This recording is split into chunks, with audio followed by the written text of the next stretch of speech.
There comes a moment in your life when you realize that not everyone around you is meant to stay. Not everyone who claps for you wants to see you win. And not everyone you give your time, love, and energy to knows how to honor it. Walking away is not weakness. It's wisdom. It's self-respect. It's a deep understanding that your presence is a blessing. And anybody who fails to see that doesn't deserve access to you. Today, I want to talk about how to walk away from people who don't value you, and not just walk away, but walk away with dignity, with clarity, and with the kind of power that transforms your life. There's a certain kind of peace that comes into your life the day you stop believing what people say and start paying attention to what they do. And that peace doesn't arrive easy. It comes through experience, through disappointment, through the moments you kept showing up for people who couldn't even show up for you. It comes from the nights you stayed awake, replaying conversations in your head, wondering where you went wrong, wondering why your loyalty never seems to be returned with the same intensity. But the truth is, the first step to walking away from people who don't value you is honesty. Honesty with yourself. People can say anything. They can say, I care about you, and never act like it. They can say, I'll be there, and disappear the moment you need them most. They can say, I appreciate you, but treat you like irreplaceable. Words are cheap. Words don't cost anything. But actions are the real currency. They expose character. They show intention. They reveal whether a person's presence in your life is genuine or just convenient. Think about the friend who always promised to support your dreams. They told you they believed in you. They told you they show up to your events, your launches, your milestones. But every time you needed them, something came up. They were too busy, too tired, too distracted. Yet the moment they needed you, you moved your world around to make space. You answered their calls. You stayed up with them through their heartbreaks. You poured into them when you were running empty yourself. And deep down, you knew the scale was uneven, but you kept giving because you hoped they'd eventually see your worth. That imbalance, that's not love, that's not loyalty, that's convenience. There comes a moment when you have to face the truth that some people don't value you, not because you're not valuable, but because they don't have the capacity, the maturity, or the character to value anyone. They take without replenishing. They expect without reciprocating. They demand without appreciating. And if you let them, they will drain you until you have nothing left to give. But your time, your energy, your heart, these are gifts, and not everyone deserves access to them. It hurts to admit when someone sees you as an option while you made them a priority. It hurts to recognize that someone you care deeply for never saw you with the same depth. But ignoring that truth doesn't protect you. It only prolongs your pain. The more you hold on to someone's potential, the more you excuse their behavior, the more you try to convince yourself that maybe tomorrow they'll show up different, the more you betray yourself. And self-betrayal is the deepest kind of wound. People reveal how they value you through their effort, not their excuses, not their promises, not their apologies, through effort, through consistency, through showing up, even when it's inconvenient, through making you feel seen, not sidelined. And if someone's effort fades, your presence should fade with it. If their consistency drops, your expectations should drop too. If they stop choosing you, stop choosing them. This isn't about revenge. This isn't about ego. This is about alignment. You cannot build a solid life around people who are inconsistent with you. You can't expect peace from those who bring chaos into your life. You can't expect loyalty from people who don't even know how to be honest with themselves. A lot of people stay in these imbalanced connections because they fear being alone. But being alone is nothing compared to being surrounded by people who make you feel lonely. Being alone gives you space to breathe, to rebuild, to reflect. Being undervalued slowly breaks you down from the inside out. Sometimes you need to take a step back and ask yourself, if I stop reaching out, would this relationship still exist? And if the answer is no, you already know what you need to do. Walking away doesn't start with your feet. It starts with your awareness. It starts the moment you stop romanticizing a person's potential and start acknowledging their patterns. Patterns don't lie. Patterns don't hide. Patterns don't change unless the person chooses to change them. And you can love someone deeply and still accept that they aren't good for your growth. There's a freedom that comes when you finally understand this, when you stop begging for effort, when you stop waiting for people to treat you right, when you stop proving your worth to people who benefit from doubting it, when you stop shrinking yourself to fit into their comfort zone, when you stop giving second chances to people who didn't appreciate the first one.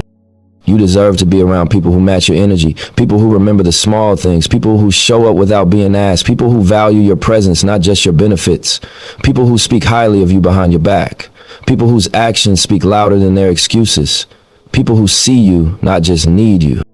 And sometimes the hardest part is realizing that the person you needed to walk away from wasn't always some enemy or some negative person. Sometimes it's someone you love deeply, someone you trusted, someone you hoped would grow with you. But growth is optional. Respect is optional. Loyalty is optional. You can't force someone to value what they were never taught to appreciate. You can't teach someone how to love you when they don't even love themselves. Their lack of value toward you is not a reflection of your worth, it's a reflection of their limits. You are allowed to outgrow people. You are allowed to protect your peace. You are allowed to walk away from anything that makes you question your own value. And yes, it might hurt at first. Yes, you might feel empty for a while. Yes, you might miss the memories, the laughs, the history, but you won't miss the pain. You won't miss the confusion. You won't miss the feeling of being taken for granted. You won't miss the disappointment of expecting effort that never comes. The truth is, every time you let go of someone who doesn't value you, you make space for someone who will. You create room for better connections, better conversations, better energy, better love. You reclaim parts of yourself you forgot about. You rediscover your power. You learn to walk away, not out of anger, but out of clarity. And once you learn that lesson, once you see the difference between words and actions, you never let anyone play with your worth again. There comes a point in life when you have to step back and ask yourself a real question. Why am I letting someone else's inability to value me determine how I value myself? Too many people stay in relationships, friendships, and connections that drain them simply because they think the way someone treats them is a reflection of who they are. But the truth is, someone else's blindness has nothing to do with your brilliance. Someone else's lack of appreciation does not decrease your worth. Not today, not ever. One of the biggest reasons people stay in undervalued relationships is because they've been conditioned to believe that love, validation, and acceptance must be earned. They think if they just give more, love harder, shrink smaller, stay quiet, try again, forgive again, tolerate more, sacrifice more, then maybe the other person will finally wake up and see their value. But that's a trap, a painful one, because no amount of giving can make someone develop the emotional maturity they don't have. No amount of loyalty can make someone see your worth if they're committed to taking you for granted. Your value does not rise or fall based on who chooses to recognize it. It's not negotiable. It's not up for debate. It's not dependent on someone's mood, someone's convenience, or someone's level of self-awareness. You don't become less valuable because someone handled you carelessly. You don't become less rare because someone lacked the vision to see your rarity. And you definitely don't become less deserving just because someone couldn't show up for you. Think about diamonds. A diamond sitting in the dirt is still a diamond. It still holds the same value, the same potential, the same brilliance, even if the wrong person walks right past it without paying attention. The only difference between a diamond recognized and a diamond overlooked is the eye that's looking at it. Only someone with the right awareness, the right knowledge, the right sense of value can understand what's in front of them. And the same applies to you.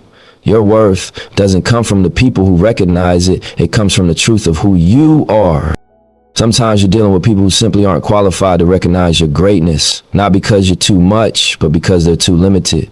They don't have the emotional bandwidth. They've never experienced real loyalty. They don't understand genuine love. They've never been exposed to someone who moves with integrity, compassion, consistency, and heart. So when they encounter you, someone who shows up, someone who cares deeply, someone who gives authentically, they don't know how to handle it. They take advantage. They underestimate. They misuse.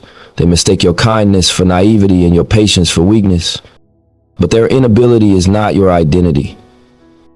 You can't let someone's limited perception make you question your own reflection. You can't let their behaviors convince you that you're not enough. You can't let their half love make you doubt your whole existence. You have to separate their treatment of you from your sense of self-worth. The two are not connected unless you allow them to be. Your worth is rooted in things that no one can take away. Your integrity, your character, your heart, your effort, your intentions, your growth, your resilience. Those qualities hold value even when someone fails to appreciate them. Those qualities are what make you rare even when someone overlooks you. And if you're not careful, you'll internalize the wrong person's opinion and build your identity around their limitations. How many times have you felt like you had to prove yourself to someone who barely brought anything to the table? How many nights have you questioned your importance because someone treated you like an option? How many times have you replayed conversations in your head, wondering what you could have said or done differently to make someone value you? But that's the thing. You can't force someone to see what they aren't ready or willing to see, and trying to convince someone to appreciate you only leads you further away from yourself. You ever notice how some of the most amazing people doubt themselves the most? The ones who give the most love are the ones who question whether they deserve it. The ones who show up for everyone else are the ones wondering if anyone would show up for them. The ones who try the hardest are the ones who get taken for granted the quickest. And it's not because they're unworthy, it's because they gave their heart to the wrong evaluator. When you hand your sense of self-worth to someone who doesn't even know their own value, you're setting yourself up to be undervalued. When you let someone else's inconsistent behavior define how you feel about yourself, you end up believing lies about your own identity. And that's why understanding your worth independent of anyone's approval is powerful. It's the first step in breaking the cycle of seeking validation from places that were never capable of giving it.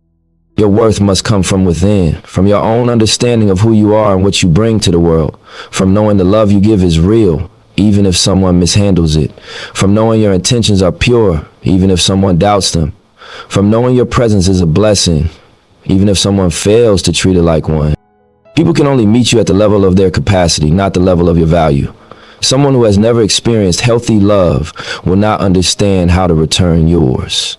Someone who hasn't healed will not know how to hold what's whole. Someone who fears vulnerability will not appreciate someone who loves deeply. Their behavior toward you says everything about them and nothing about you. You must carry yourself with the kind of confidence that doesn't crumble when someone withdraws their attention. You must walk with the kind of self-respect that doesn't shrink when someone fails to choose you. You must love yourself with the kind of strength that doesn't fade when someone mishandles your heart. Because the truth is, the right people will recognize you instantly. They won't need convincing. They won't need explanations. They won't need reminders. Understanding your worth, independent of anyone's approval, gives you freedom. Freedom from chasing, from proving, from begging, from breaking yourself into pieces trying to fit someone else's vision. It allows you to stand tall in who you are, even if someone else can't see it. And once you truly understand that, you'll stop settling for anyone who treats you like you're ordinary when you were never meant to be anything less than extraordinary. There's a moment in life when you look around at everything you've tolerated, everything you've carried, everything you've allowed to slide just to keep the peace. And you finally realize that the peace you thought you were protecting wasn't peace at all. It was avoidance. It was fear. It was the habit of putting yourself last so nobody else got uncomfortable. And that's the moment you start learning what boundaries really are. Because walking away from people who don't value you doesn't start with your feet. It starts with your decision. The quiet decision inside your spirit that says, I will no longer negotiate my value. People think boundaries are about building walls, but they're not. Boundaries simply define where you end and where someone else begins. They are the line that protects your energy, your time, your heart, and your sanity. And yet so many people feel guilty for setting them. They feel selfish for protecting themselves, as if self-respect is a crime. As if honoring your limits somehow makes you a bad person. But boundaries don't make you rude, they make you respect. Boundaries don't push people away, they filter out the wrong ones. There was a woman who once told me she felt torn every time her family asked her for money. She wasn't wealthy, she was trying to build her own stability. But every time she got a little ahead, here came someone with an emergency she didn't create. And every time she hesitated to help, she felt guilty, afraid they'd think she didn't care, afraid they'd call her selfish.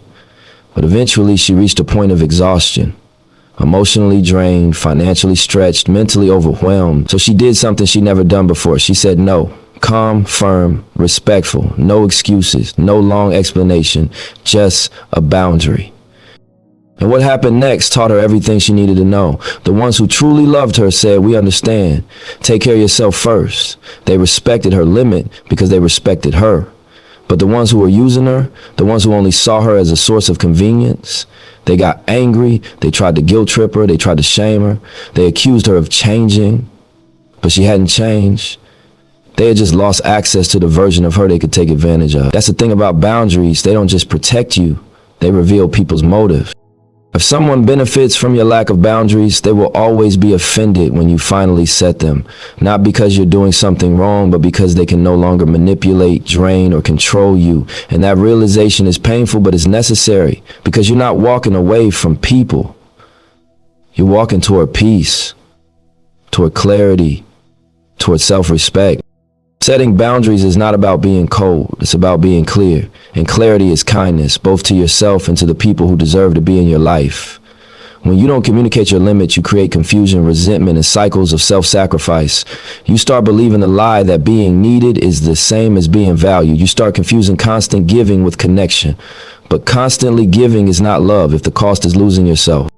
Most people never learn how to honor their own limits. They were taught to be nice, to be agreeable, to keep quiet, to avoid confrontation. They were praised for selflessness, even when that selflessness was destroying them. And then one day, they wake up exhausted, drained, and wondering why nobody seems to give back what they give.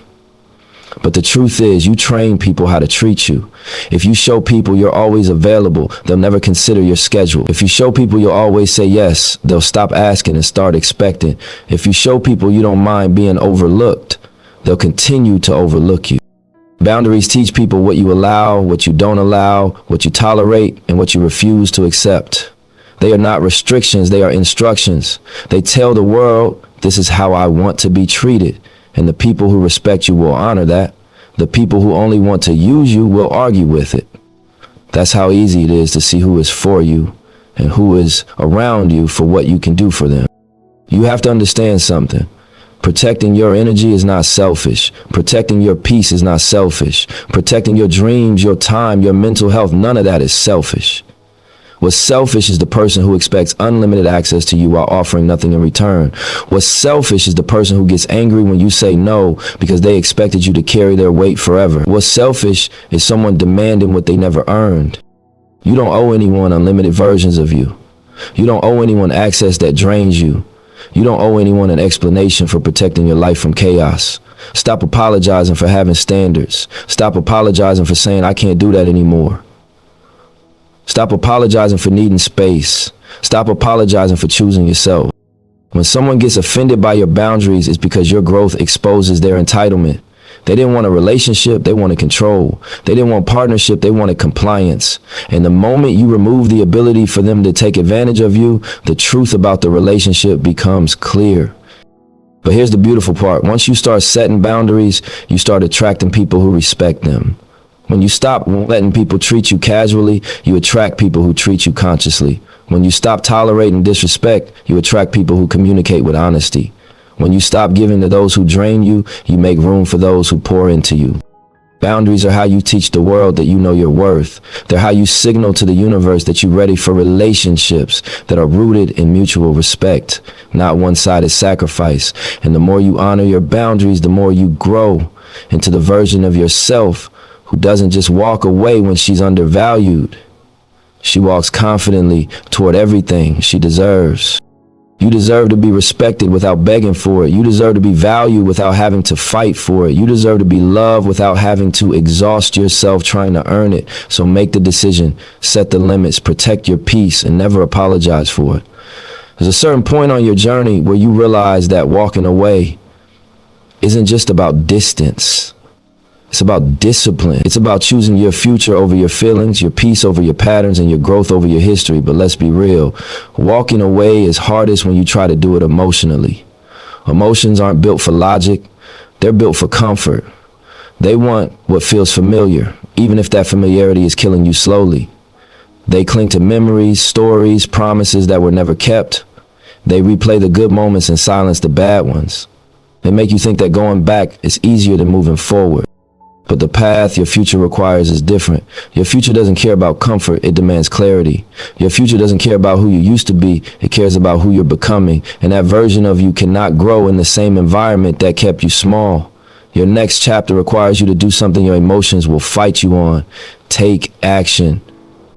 Behavioral psychology talks about something powerful. Studies show that the human brain becomes attached to routines, even the unhealthy ones. That's why you can stay in a toxic relationship far longer than you should. That's why walking away feels like withdrawal. Your brain isn't just letting go of a person, it's letting go of a pattern, a rhythm, a reward cycle, something it learned to depend on, even if it was hurting you. So if it feels painful, confusing, overwhelming, you're not crazy, you're human. This is why you can't walk away with emotion alone. Emotion will tell you to give it one more chance. Emotion will whisper, maybe they'll change. Emotion will convince you to reread old messages, stalk social media, rehearse closure speeches that will never land the way you imagine. Emotion keeps you in loops. Walking away becomes possible when you stop letting your feelings dictate your decisions. You need strategy, you need structure, you need a plan that isn't built around the moment you're in, but the life you're trying to reach. Sometimes the most loving thing you can do for yourself is to disconnect from the person who consistently hurts you. Not because you hate them, but because you finally learn how to love yourself. That means stop responding to messages that pull you back into old cycles. You know the type. Messages that sound apologetic but never lead to change. Messages that say, I miss you, but never say, I'll do better.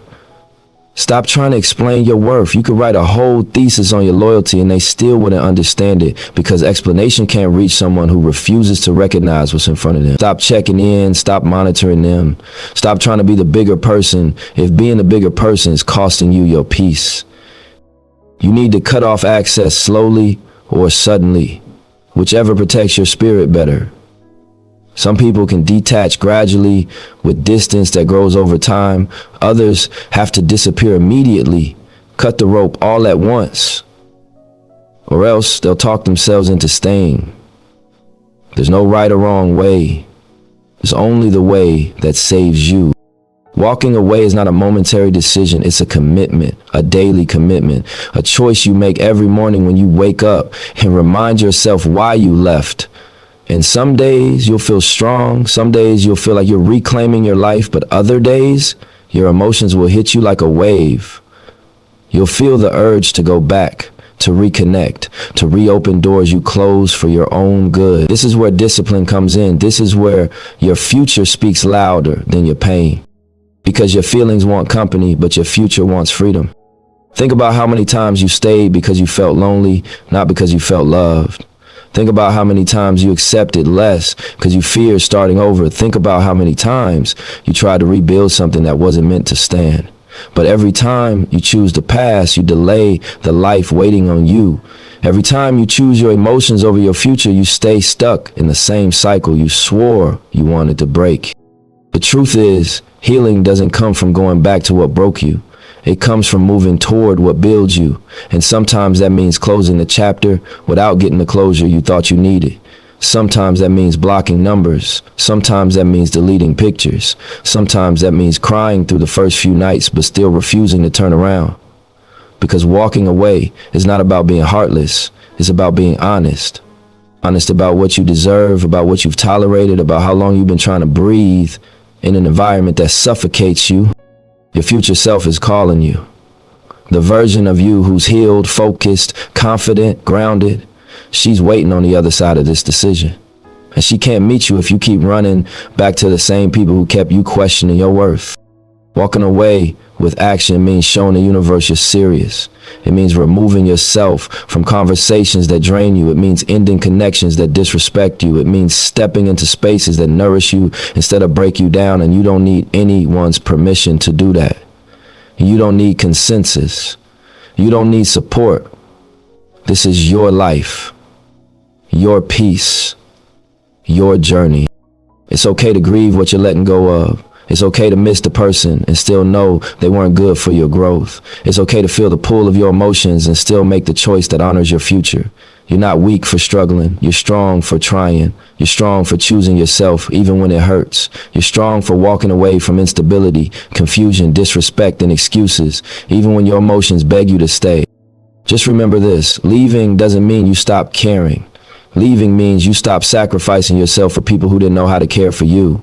Leaving means you finally put your peace first. Leaving means you're ready for something real, something steady, something aligned.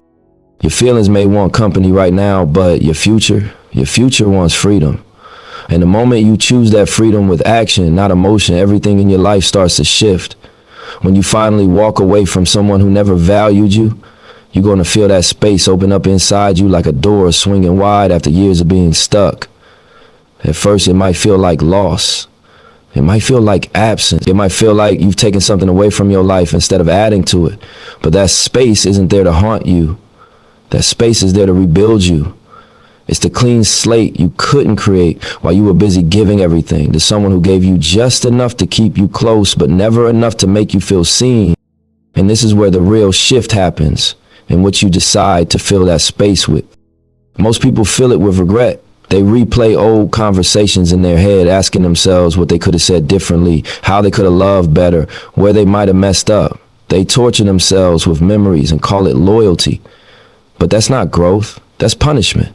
And you don't owe yourself punishment. You owe yourself evolution. Think about how many times you poured your energy into someone who treated it like it was nothing. Think about how you rearrange your schedule, your emotions, sometimes even your dreams, just to keep the connection alive.